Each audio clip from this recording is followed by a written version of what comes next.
My mother-in-law treated me like unpaid help and demanded I cook for 30 guests, so I agreed, then vanished, and left her humiliated in front of everyone. My name is Sarah, and at 31, I'd become invisible in my own home. A ghost who cooked and cleaned while my husband's family lived their lives around me. When my mother-in-law called with her usual fake sweetness to announce I'd be hosting Thanksgiving for 30 people, something inside me finally snapped. 3 years of being treated like hired help at every family gathering. 3 years of my husband choosing his mother's comfort over my dignity. 3 years of disappearing into the kitchen while everyone else laughed at the dinner table. This time would be different. This time when I smiled and said, "Perfect, but I won't be here," I meant every word. The morning sun filtered through the kitchen blinds, casting lines across the counter where I mechanically prepared my coffee. Same routine, same mug, same exhaustion that had nothing to do with sleep and everything to do with the life I'd somehow fallen into. My name is Sarah, and at 31, I'd become something I never thought I'd be, invisible in my own home, a ghost who cooked and cleaned while real people lived their lives around me. The coffee maker gurgled its final drops as I stared at my reflection in the microwave door. When had I started looking so tired? When had the spark in my eyes dimmed to this dull acceptance? I knew the answer, of course. It started 3 years ago when I said I do to Michael, not realizing I was also marrying his mother, Margaret, and her iron-fisted control over everything her son touched, including me. My phone buzzed against the marble countertop, the specific ringtone I'd assigned to Margaret making my shoulders tense before I even answered. Her voice burst through the speaker with that artificial sweetness that always preceded a demand.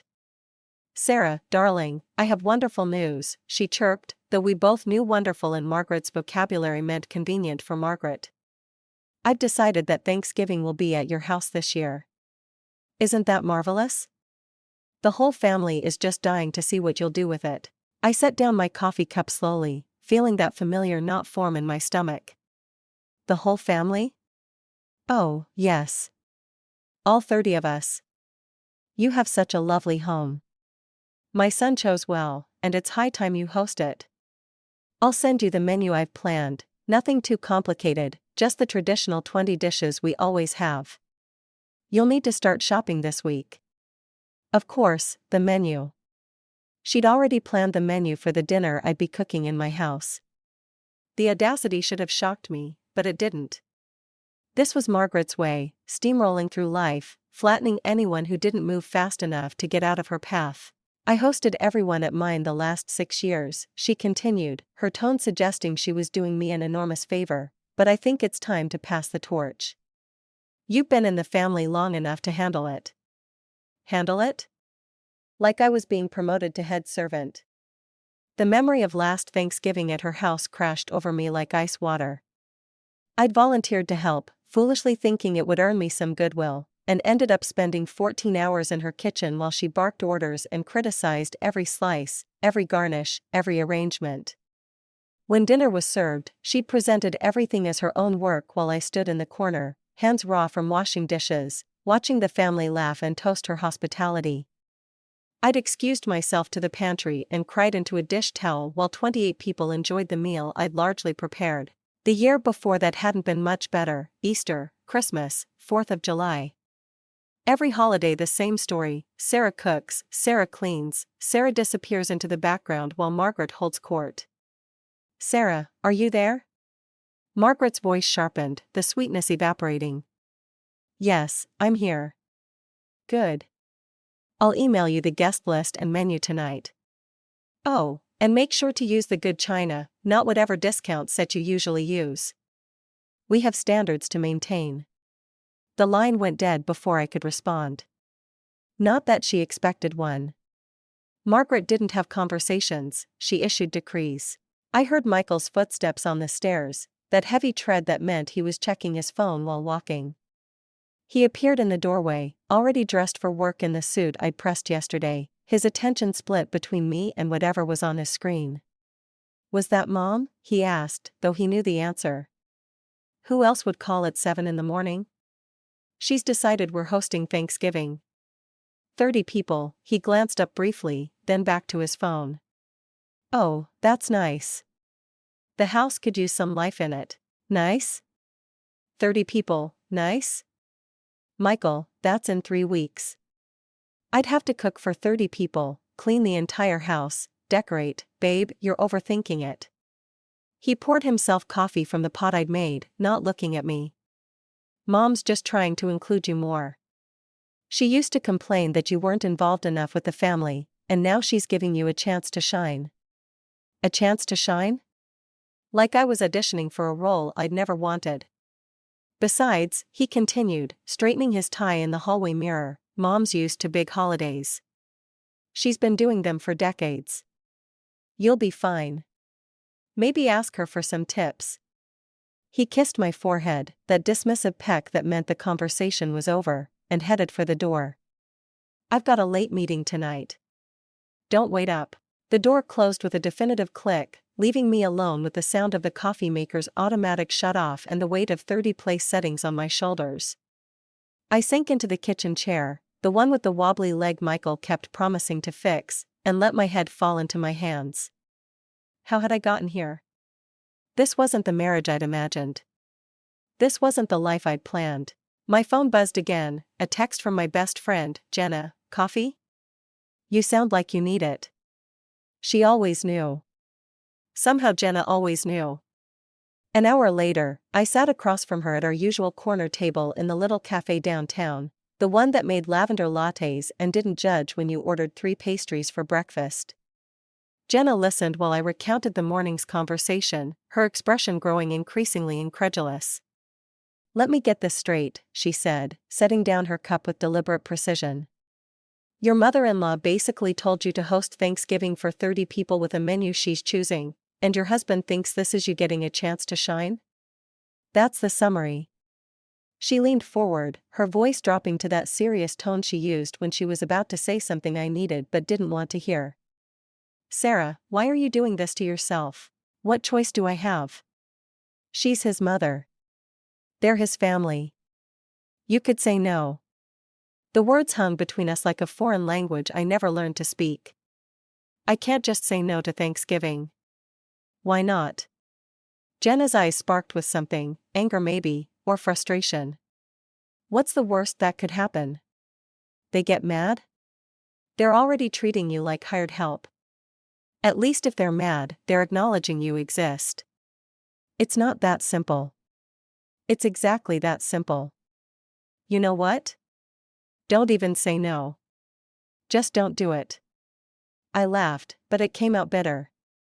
Right. Just don't show up to Thanksgiving. That'll go over well. I'm serious. She grabbed my hand across the table. What if you just weren't there? What if you took back your holiday? What if, for once, you chose yourself? The idea was absurd, impossible, wasn't it? But as I sat there, feeling the warmth of my friend's hand and seeing the fierce protectiveness in her eyes, something shifted. A tiny crack in the wall I'd built around my acceptance of this life. They'd never forgive me, I whispered. Maybe that's not the worst thing, she whispered back. That evening, I stood in my bedroom, though it had never really felt like mine, decorated in the neutral tones Margaret had insisted were timeless, and stared at myself in the full-length mirror. The woman looking back at me was a stranger. When had I become this person who accepted orders like a soldier, who cooked meals for people who barely acknowledged her existence, who apologized for taking up space in her own home? My mother's voice echoed in my memory, never let anyone make you feel less than you are, baby. You're nobody's doormat. She'd raised me to be strong, independent, to stand up for myself. She'd died 2 years before I met Michael, and sometimes I was grateful she never saw what I'd become. Other times, like now, I desperately wished I could call her, hear her voice tell me what to do. But I knew what she'd say. She'd say exactly what Jenna had said, only with more colorful language and probably some choice words about Margaret's character. I picked up my journal, one of the few things in this house that was truly mine, and opened to a fresh page. The pen felt heavy in my hand as I wrote, "What if I wasn't here?" The words stared back at me, dangerous and thrilling. What if I reclaimed my holiday? What if I chose myself? I wrote for an hour, planning something I couldn't quite believe I was considering. But with each word, each detail, the idea became less absurd and more necessary. This wasn't about revenge or petty rebellion. This was about remembering who I was before I became Margaret's unpaid caterer and Michael's invisible wife. Later that night, Michael came home as I was cleaning up from dinner, a dinner I'd eaten alone, as usual.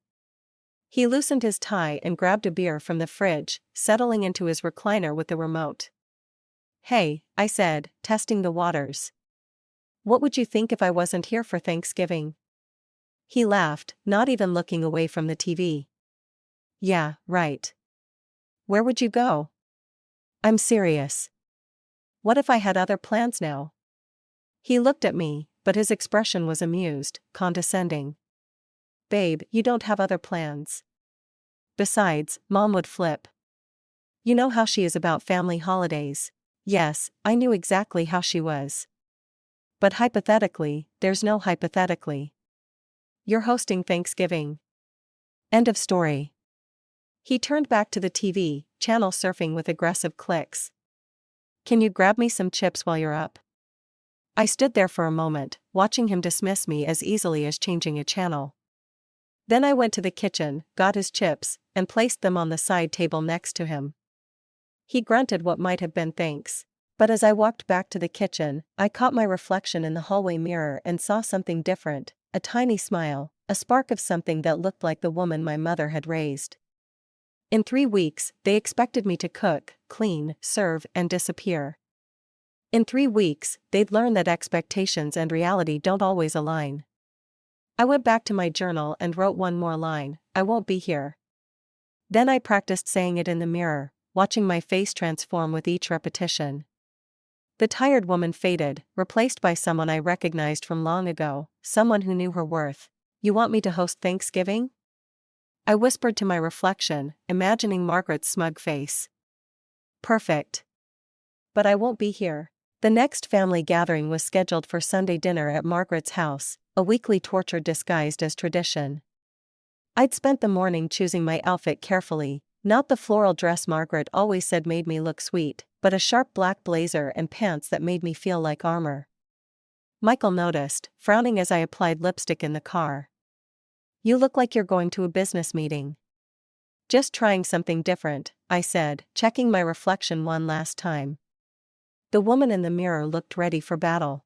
Margaret's house sprawled across 2 acres of manicured perfection, the kind of place that screamed old money, even though Michael's father had earned every penny selling insurance. The foyer alone was bigger than our living room, dominated by a chandelier that required professional cleaning twice a year, a fact Margaret mentioned whenever possible. The usual suspects had already gathered: Michael's brother Tom and his wife Ashley, who'd learned to navigate Margaret's demands by becoming invisible, his sister Patricia, who'd inherited her mother's talent for casual cruelty, and various cousins and aunts who orbited Margaret like planets around a particularly vindictive sun. "Sarah," Margaret's voice cut through the chatter. "There you are. I was just telling everyone about Thanksgiving. Isn't it exciting?" She stood in the center of her living room, holding court in a cream-colored suit that probably cost more than my monthly grocery budget. The family arranged themselves around her like a Renaissance painting, Margaret as the focal point, everyone else merely supporting cast. "So exciting," Patricia chimed in, her smile sharp as a blade. "Sarah's finally going to show us what she can do. I mean, besides her usual." She paused, pretending to search for words. "Simple fare." A few cousins tittered. Ashley shot me a sympathetic look but said nothing. She'd learned, like I had, that speaking up only painted a target on your back. Now, Margaret said with false magnanimity. "I'm sure Sarah will rise to the occasion. Won't you, dear? After all, you've had 3 years to learn how we do things." This was it, the moment I'd rehearsed in the mirror a dozen times. I took a breath, felt the weight of my mother's strength in my bones, and smiled. "Actually, Margaret, about Thanksgiving." "Oh, yes. I've emailed you the menu. Did you see? I've added my grandmother's stuffing recipe. It's quite complex, but I'm sure if you follow the directions exactly." "Perfect," I interrupted, my voice carrying a calm I didn't entirely feel. "But I won't be here." I'm not your maid. The room went silent. You could have heard a pin drop on Margaret's imported Italian marble floors. Margaret's face went through a series of expressions: confusion, disbelief, and then that forced laugh she used when she was buying time to formulate a response. "Oh, Sarah," she trilled. "You and your sense of humor. Though it's a bit inappropriate, don't you think?" "I'm not joking." I held her gaze, steady as a lighthouse beam. "I won't be cooking Thanksgiving dinner. I won't be serving 30 people. I won't be there." Patricia's mouth fell open. Tom choked on his whiskey. Even the cousins stopped their side conversations to stare. Margaret's smile hardened like cement. "I'm sure you're just overwhelmed. It's understandable. Perhaps Patricia could help you with the shopping." "I'm not overwhelmed. I'm done." The words rang out clear and final. Michael, who'd been across the room discussing golf with Tom, finally noticed the tension. He rushed over, his face flushed. "What's going on?"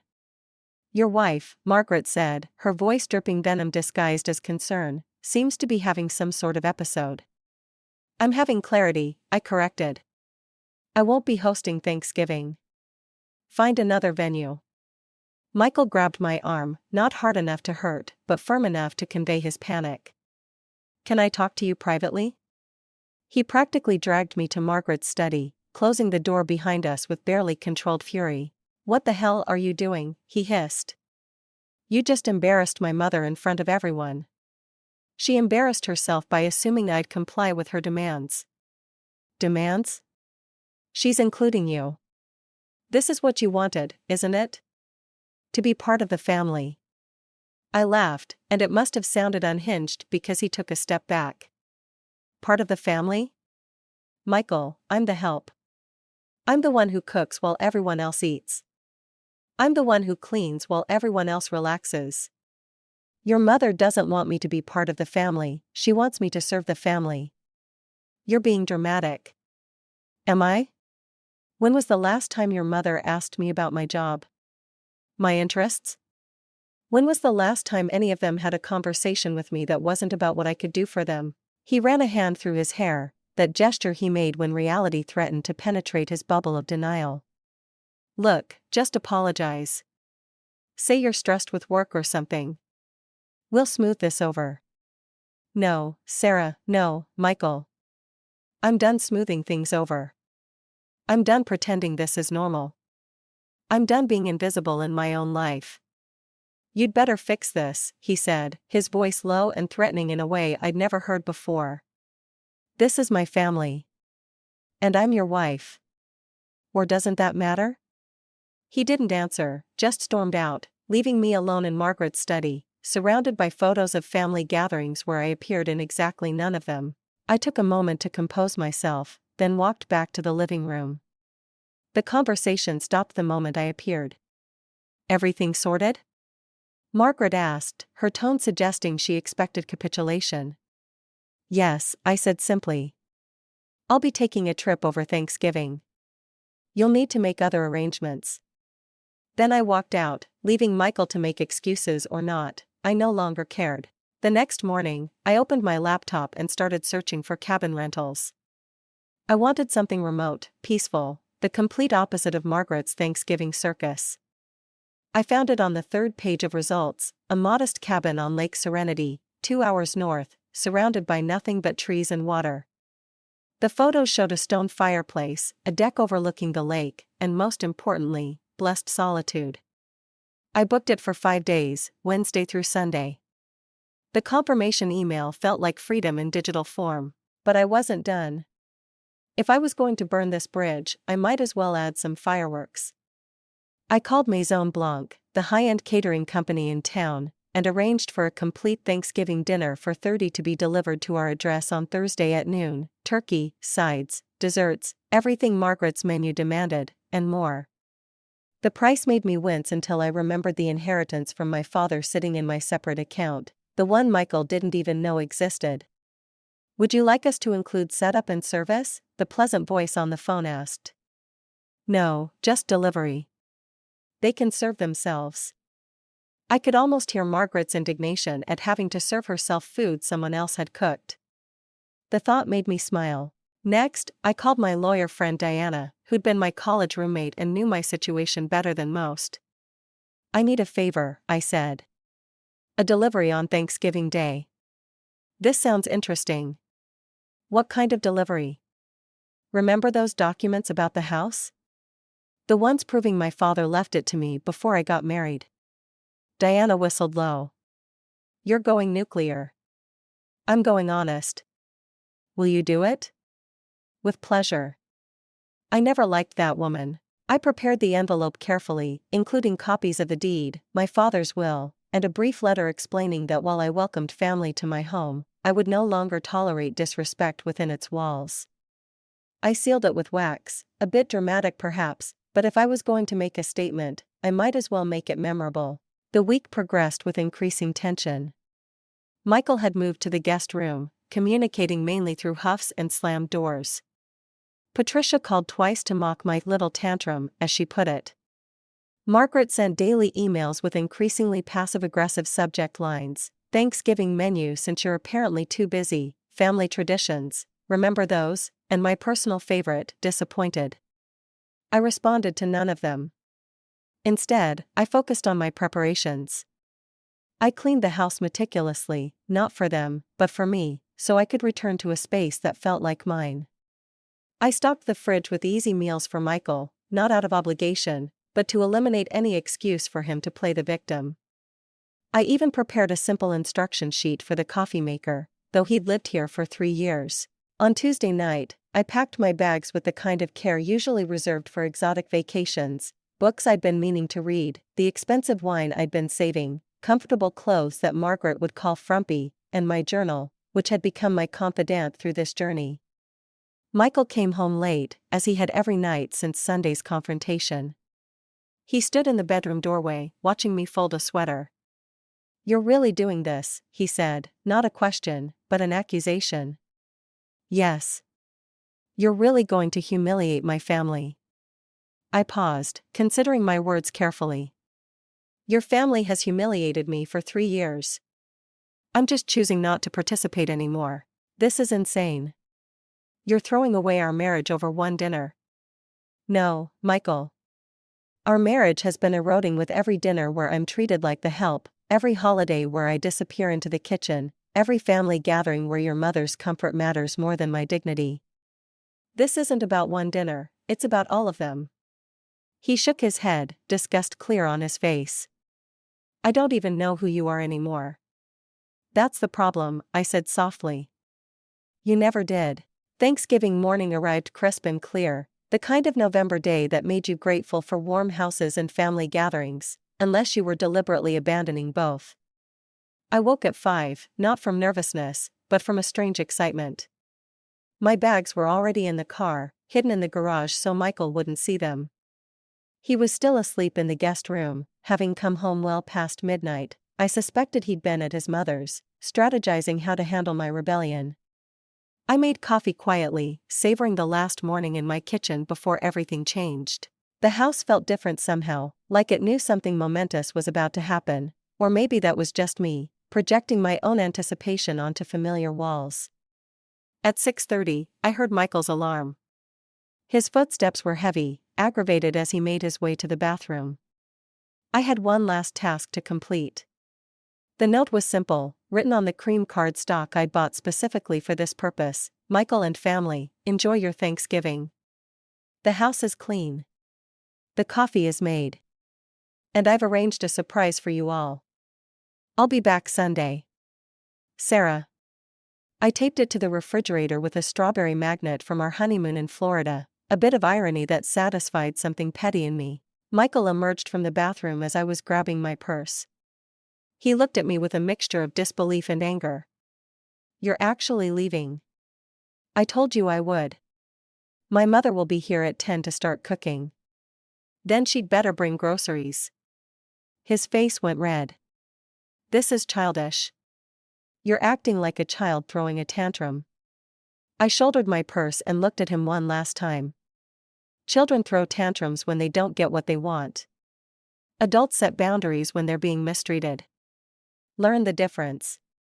I walked past him to the garage, half expecting him to follow, to grab my arm, to do something that showed he cared more about me than his mother's approval. But he didn't. I heard the bathroom door slam as I started my car. The drive to Lake Serenity was beautiful, the roads were mostly empty, everyone presumably home preparing their own family dramas. I stopped at a small town halfway there, picking up fresh coffee and pastries from a bakery just opening for the holiday. The owner, an elderly woman with flour in her hair, wished me a happy Thanksgiving. "Spending it with family?" she asked cheerfully. "Spending it with myself," I replied. She smiled knowingly. "Sometimes that's the best company." I reached the cabin by 9, just as the sun was fully warming the lake. It was even better than the photos, rustic but comfortable, with a fully stocked kitchen I had no intention of using beyond making coffee and heating soup. The fireplace was already laid with wood, waiting for a match. The deck overlooked water so still it looked like glass. I brought in my bags, connected my phone to the charger, and then did something I'd been looking forward to all week. I turned on the security camera app.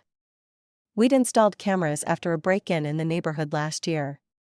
Michael didn't know I still had the app on my phone, didn't know I could watch the front door, living room, and kitchen from anywhere with cell service. I tested it earlier in the week, making sure everything worked. I set my phone on the coffee table, poured myself a glass of wine, yes, at 9 in the morning, it was my holiday, and settled in to watch the show. At exactly 10 o'clock, Margaret's Lexus pulled into the driveway. She emerged wearing what looked like a new outfit, clearly dressed to impress the family with her hosting abilities. Michael met her at the door, and I could see him gesturing frantically, probably explaining my absence. She pushed past him into the house, and I switched to the kitchen camera just in time to see her discover the note.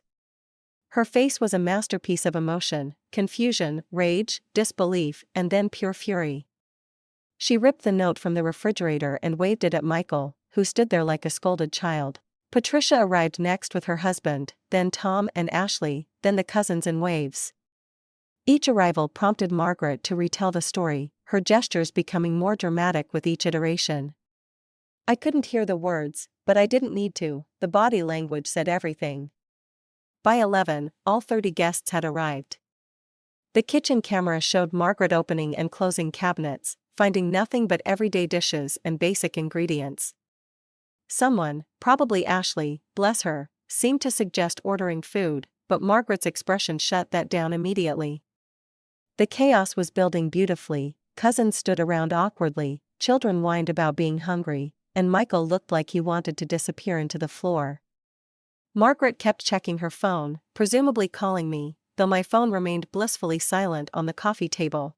At 11:45, I opened a book and actually managed to read a few pages before the notification popped up on my security app, motion at front door. I opened the feed to see 2 catering vans pulling up. The doorbell rang and Michael answered, his confusion evident even through the grainy camera footage. The Maison Blanc team began unloading warming trays, carrying them into the house with practiced efficiency.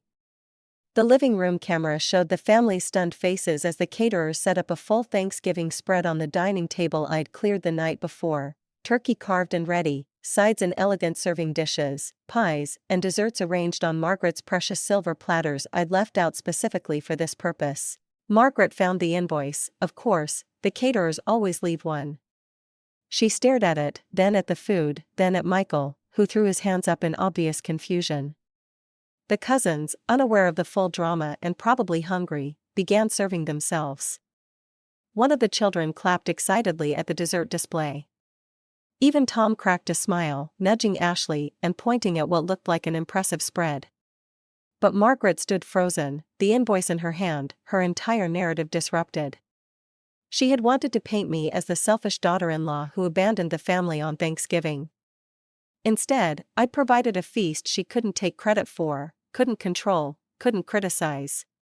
Patricia tried to salvage the situation, gesturing at the food dismissively, probably making some snide comment about store-bought versus homemade, but even she couldn't deny the quality. Maison Blanc was where Margaret herself ordered from for events she deemed too important to trust to anyone else's cooking. I watched them eat in confused silence for a while, then closed the app and walked out onto the deck. The lake stretched before me, peaceful and indifferent to human drama. I'd brought a sandwich from the bakery, and I ate it slowly, savoring every bite of bread I'd chosen, filling I'd selected, on a schedule entirely my own. My phone buzzed repeatedly, 17 missed calls from Michael, 12 from Margaret, various texts I didn't bother reading, but one number caught my eye, Ashley. Her text was simple, "That was beautiful. Thank you for the food and for the show."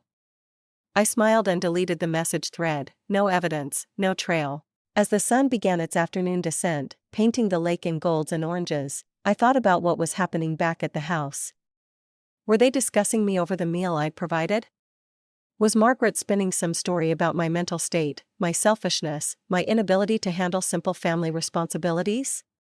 Let them all talk.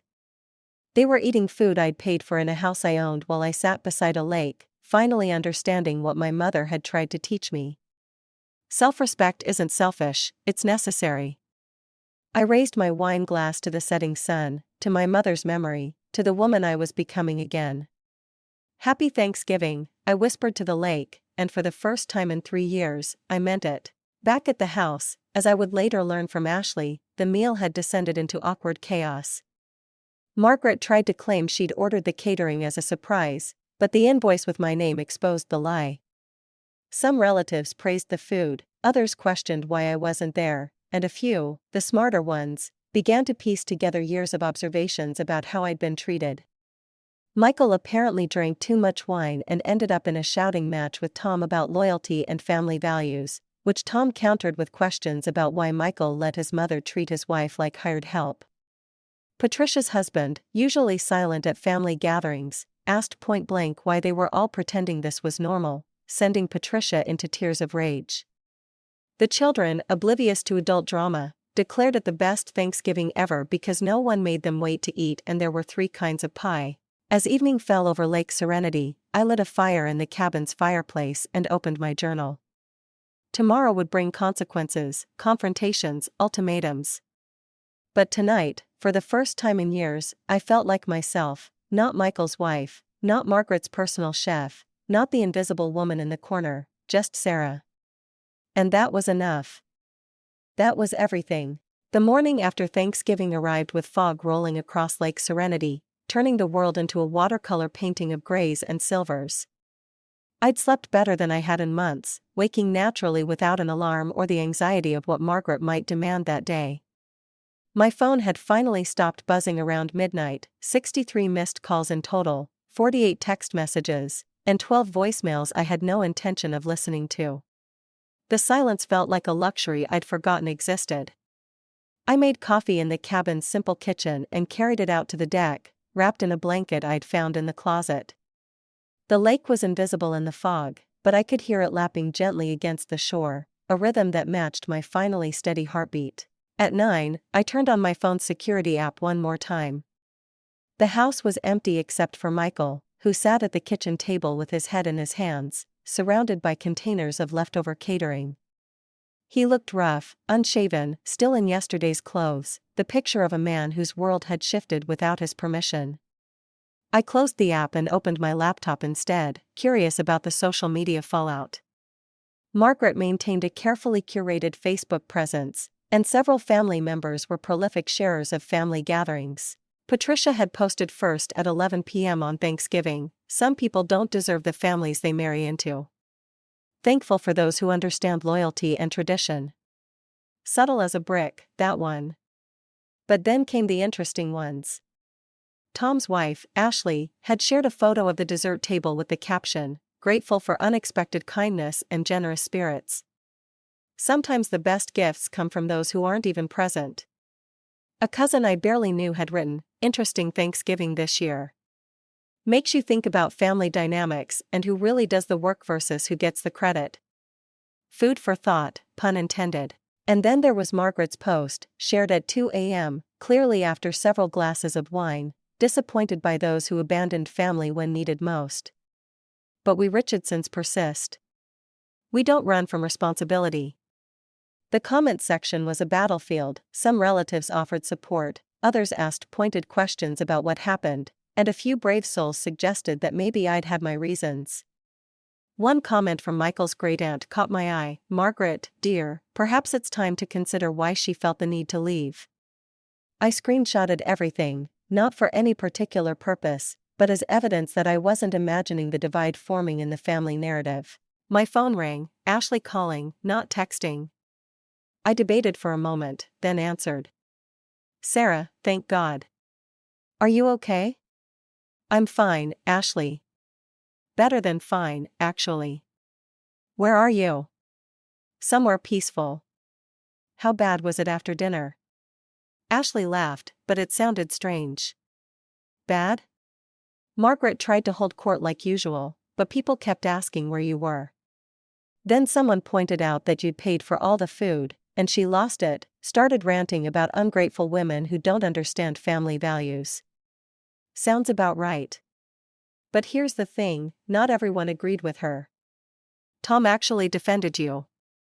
Said he'd watched you work yourself to exhaustion at every family gathering while the rest of us sat around. Margaret called him a traitor. Tom defended me? I couldn't hide my surprise. Tom had always seemed as deeply under Margaret's thumb as Michael. Something shifted yesterday, Sarah. The mask slipped, and people saw how things really are. Even Patricia's husband made a comment about the family taking advantage of you. And Michael? Ashley paused.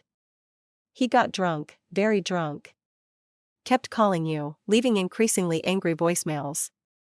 Tom finally took his phone away and drove him home. He's supposed to go to Margaret's for Black Friday shopping today, but I don't think he's in any shape for it. Black Friday, Margaret's other tradition, dragging the family to stores at dawn to shop for Christmas decorations she'd inevitably declare inadequate. Another performance where I'd been expected to carry bags and fetch coffee while she criticized everyone's gift choices. Ashley, can I ask you something?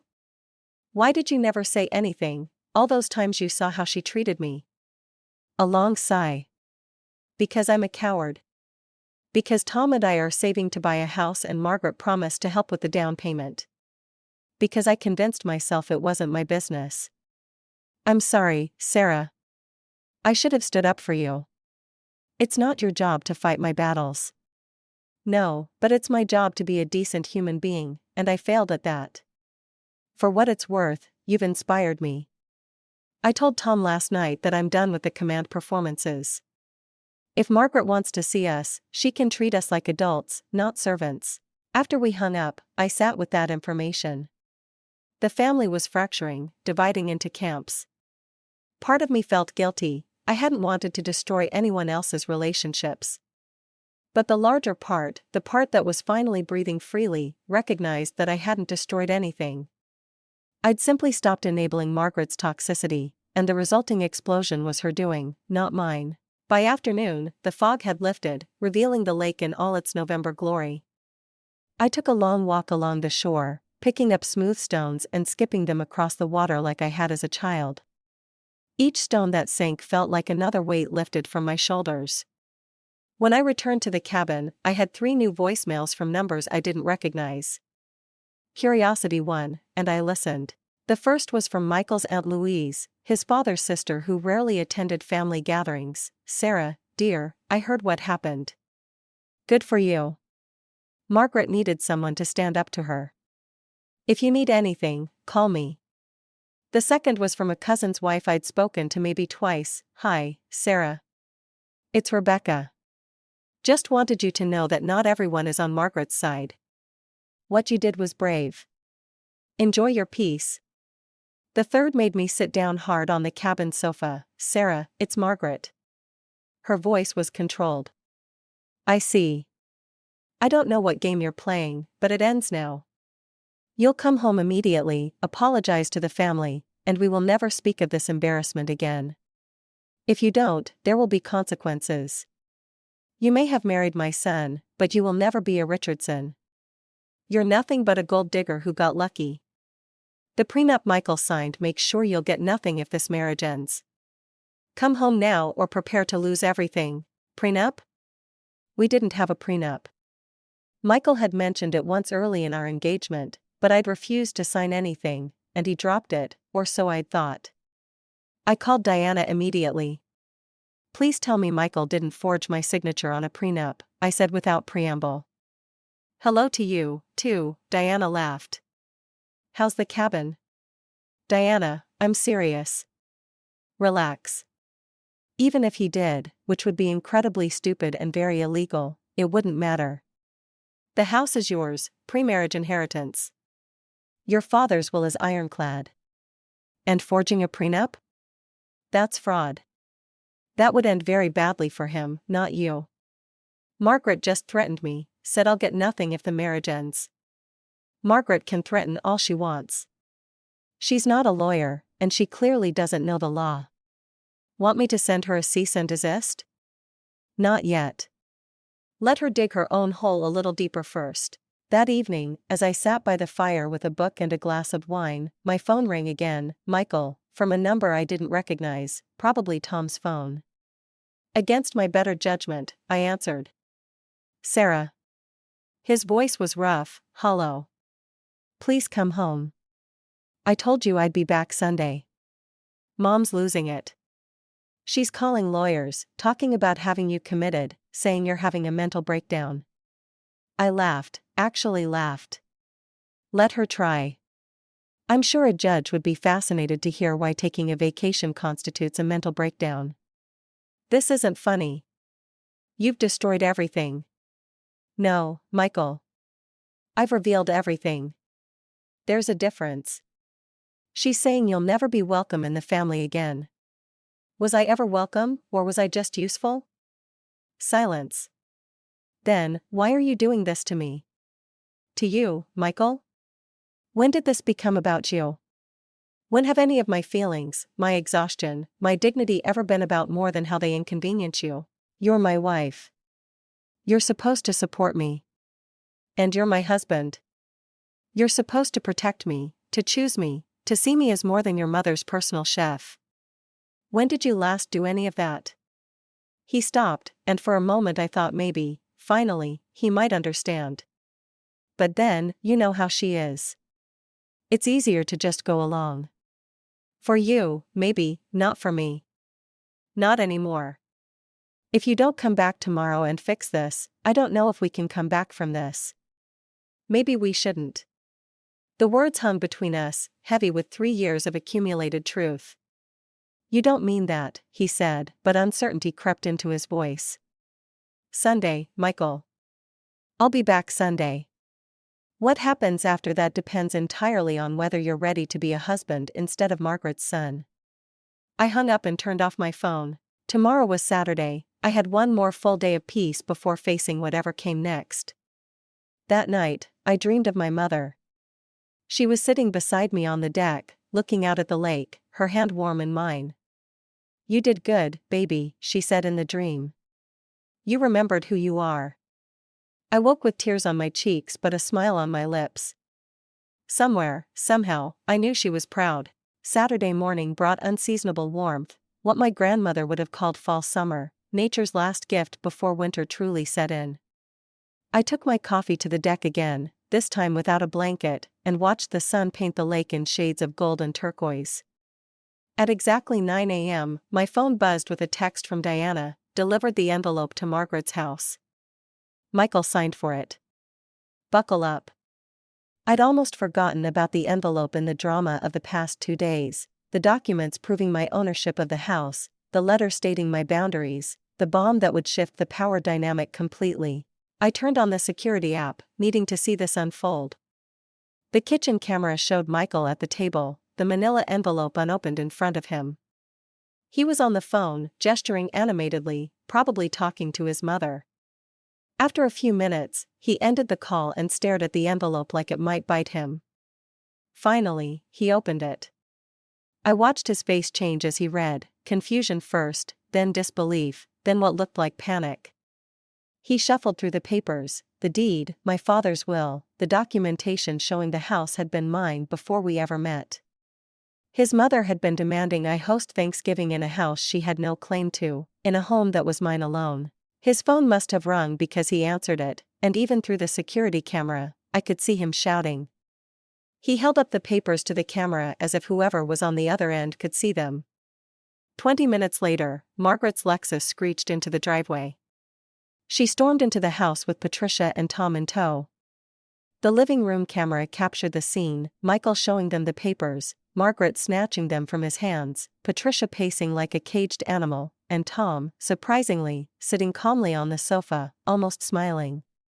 Margaret's mouth moved rapidly, her face reddening. She threw the papers on the coffee table and pointed at Michael, clearly berating him. Patricia joined in, ganging up on him. But Tom picked up the documents and read through them carefully, occasionally shaking his head. Then Tom said something that made Margaret wheel on him. They argued, Tom standing his ground while Margaret grew more agitated. Finally, Tom stood up, said something directly to Michael, and walked out. Through the front door camera, I saw him get in his car and drive away, leaving Margaret and Patricia staring after him in shock. My phone rang. Ashley. Sarah, you're not going to believe what just happened. Tom walked out. How did you? Never mind. Yes, he walked out. But before he did, he told Margaret that she'd been a bully for years and that you were the only one with the courage to call her on it.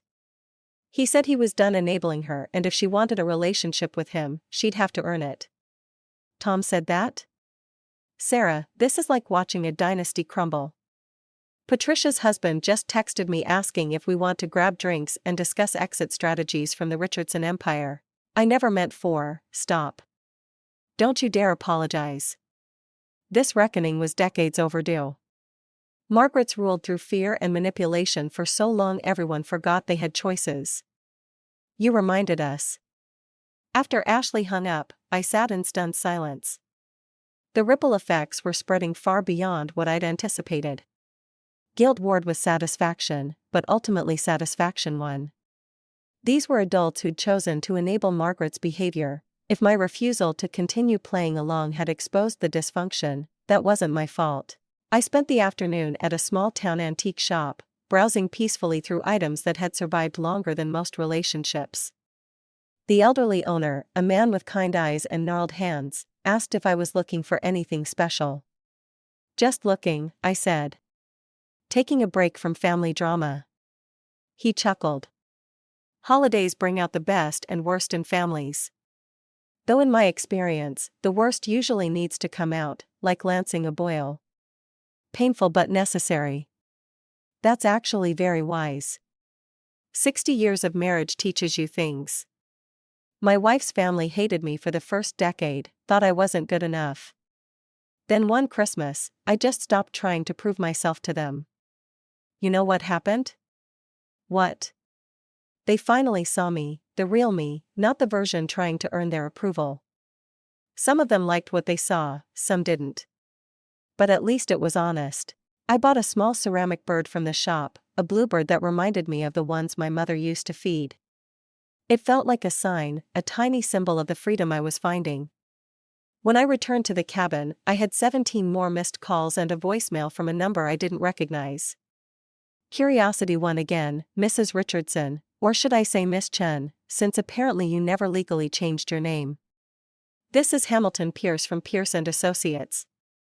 I've been retained by Mrs. Margaret Richardson to discuss the situation regarding the property at 452 Maple Drive.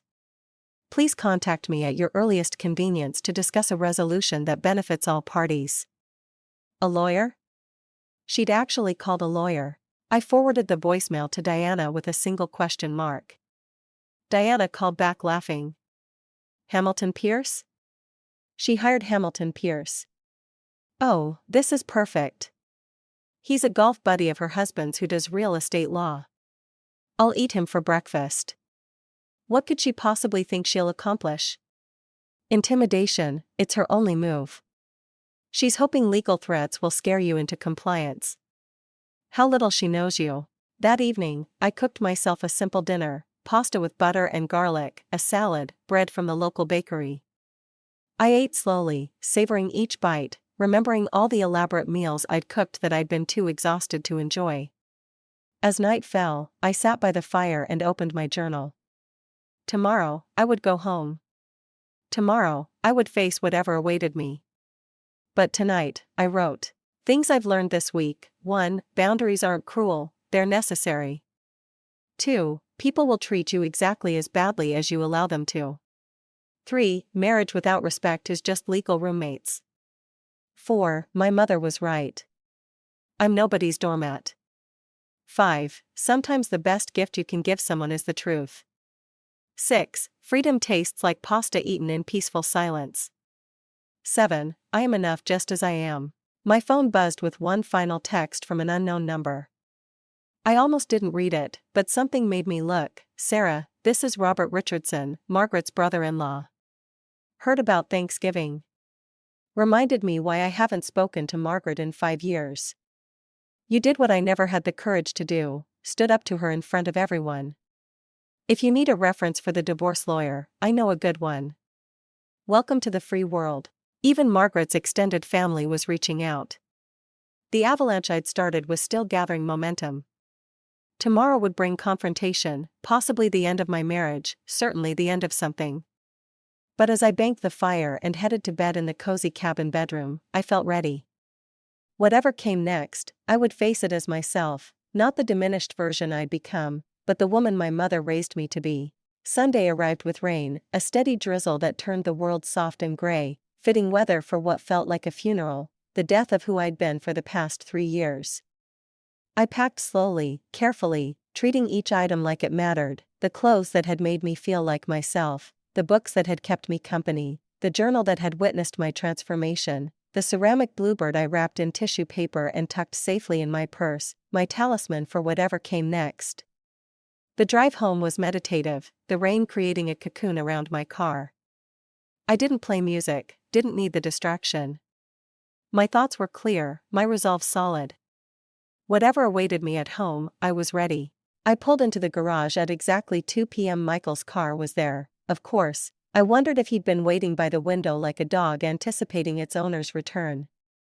The thought should have made me sad, but it just made me tired.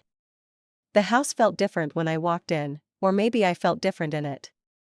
The kitchen was clean, suspiciously so. Michael had either hired someone or Margaret had sent Patricia to tidy up to erase evidence of Thanksgiving's chaos. Sarah. Michael's voice came from the living room, not angry, not pleading, defeated. I found him on the sofa looking smaller somehow.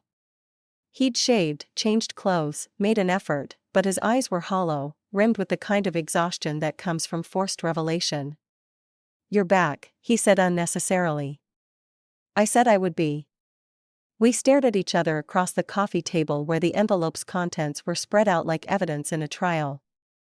"Why didn't you tell me about the house?" he asked finally.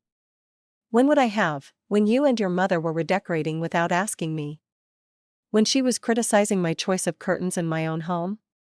When you were telling me I should be grateful to live in such a nice place?" He flinched. "We need to talk." "Yes, we do. But first, I need you to understand something: this isn't a negotiation. I'm not asking for permission to be treated with respect in my own home. I'm stating facts. This house is mine. My boundaries are non-negotiable. Your mother is no longer welcome here unless she can treat me as an equal. And you need to decide if you're my husband or her son, because you can't be both anymore. That's not fair." "Fair?" I laughed, but there was no humor in it. "Was it fair when I spent 14 hours cooking last Thanksgiving while you all sat around drinking wine? Was it fair when your mother called me the help at your cousin's wedding? Was it fair when you told me I was overreacting every time I tried to tell you how miserable I was? She's my mother, and I'm your wife, or I was. I'm not sure what we are now." The doorbell rang before he could respond. We both froze. Then Michael's face went pale. "I didn't invite her, I swear. But I knew who it was before I opened the door." Margaret stood on my porch, yes, my porch, looking like she'd aged 5 years and 3 days. Patricia flanked her, but there was something different in her stance, less confident, more uncertain. "We need to talk," Margaret announced, trying to push past me into the house. I didn't move. "No, we don't." "I beg your pardon." I said no. "This is my house, and you're not welcome here." Her face went through its familiar cycle of emotions, landing on indignant rage. How dare you? I dare because this is my property, and I decide who enters. You can say whatever you need to say from right there. Patricia started to speak, but Margaret raised a hand to silence her. They stood in the rain, getting progressively wetter, while I remained dry in my doorway. The power shift was so obvious even Margaret couldn't deny it. You've destroyed this family, she hissed. No, I've revealed what this family really is. There's a difference. You manipulated my son. Your son is a grown man who chose his mother over his wife at every opportunity. That's not manipulation, that's disappointment. Michael appeared behind me. Mom, just go. Margaret's shock was almost comical. You're taking her side? There shouldn't be sides, Michael's voice cracked. But you created them. You've been creating them for years, and I was too much of a coward to stop you. It was the first honest thing I'd heard him say in months. Margaret's mouth opened and closed like a fish out of water. Patricia tugged at her arm. Mom, let's go. This isn't helping. But Margaret had one more card to play. If you proceed with this rebellion, you'll never see this family again. No holidays, no birthdays, no support when you need it. You'll be alone. I thought about the messages from Tom, from Ashley, from aunts and cousins, and even Margaret's brother-in-law. I won't be alone. I'll just be free of you. She turned on her heel and marched back to her car, Patricia scurrying after her.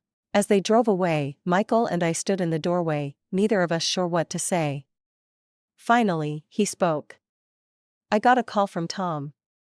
He wants to know if we'd consider hosting Christmas, just him and Ashley and a few cousins who are, in his words, Team Sarah. There's a Team Sarah? Apparently, even Aunt Louise called, said she's been waiting 40 years for someone to put Margaret in her place. We went back inside, sitting on opposite ends of the sofa like strangers negotiating a treaty. I need you to know, I said carefully, that I'm not sure our marriage can survive this. Too much has happened. Too much has been revealed. I know. His voice was small. I know I failed you. I see it now, every time I chose the easy path, chose her feelings over yours. I failed you. Seeing it now doesn't erase 3 years of diminishment. No, it doesn't. But maybe it could be a beginning. If you're willing, I'd like to try. Really try, therapy, boundaries with my mother, the whole thing. I want to be the husband you deserve, not the son she raised. I studied his face, looking for the man I'd fallen in love with before Margaret's influence had twisted us both into shapes we didn't recognize. I need time, I said finally. And space. I'll stay in the master bedroom. You can have the guest room. We'll try therapy, but I make no promises. And your mother is banned from this house until she provides a genuine apology, not to you, not through you, but to me directly. That could take forever. Then it takes forever. He nodded slowly. What about Christmas? We'll see. One day at a time. That evening, as Michael cooked dinner for the first time in our entire marriage, badly, but with effort, my phone buzzed with a message from Ashley. Heard you're home. Heard Margaret got turned away at the door. Heard Michael finally grew a spine. Proud of you. Tom wants to start a new tradition, orphan holidays for those of us who've escaped the Richardson regime. You in? I smiled, the first real smile in days. I'm in. As I lay in bed that night in my house, in my room, on my terms, I thought about the journey from Thursday morning to Sunday night, 4 days that had dismantled 3 years of dysfunction. The ceramic bluebird sat on my nightstand, catching the moonlight through the window. Tomorrow would bring new challenges, therapy sessions, difficult conversations, the slow work of either rebuilding a marriage or ending one with dignity. Margaret would likely escalate before she ever apologized. The family divide would deepen before it healed. But none of that mattered tonight. Tonight, I was home, not the home I'd left Thursday morning that had been Michael's mother's annex, a place where I existed but didn't live. This was my home now, where my boundaries were walls and my self-respect was the foundation. I picked up my journal one last time and wrote, Day 4 of Freedom. I didn't lose a family, I lost a chain. I didn't gain solitude, I gained myself. I didn't destroy a marriage, I revealed what it really was. And if it can't survive the truth, it doesn't deserve to exist. My mother would be proud. I'm proud. For the first time in 3 years, I'm enough. I was always enough. The rain had stopped, leaving the world washed clean. Through the window, I could see stars appearing between the clouds. Tomorrow would come with all its complications, but tonight I was free. I closed the journal and turned off the light. In the darkness, I whispered the words I'd been afraid to say for so long, I choose me. And for the first time in 3 years, that was exactly the right choice.